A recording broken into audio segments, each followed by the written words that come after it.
ගමේ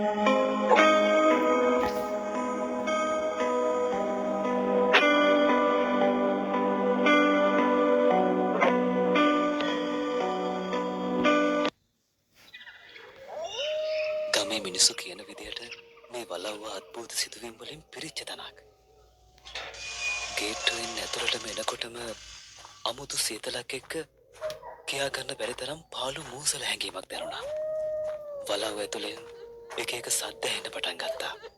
ඒ නිසා මම තව ටිකක් වලව්ව ළඟටම ආවා.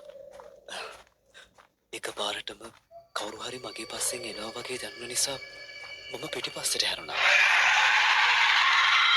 ඒත් එක්කම මාව පොළව ඇතුළට කඩාගෙන වැටුණා. එතනින් පස්සේ මට මුකුත් මතක නැහැ. මම මේ කොහෙද ඉන්නේ? හරිම පාළු තැනක්. පුළුවන් තරම් ඉක්මනට මෙතනින් පැන ගන්න ඕනේ. මේ මොකද මේ? පේන විදිහට පරණ ඩයරියක් වගේ. බලමු.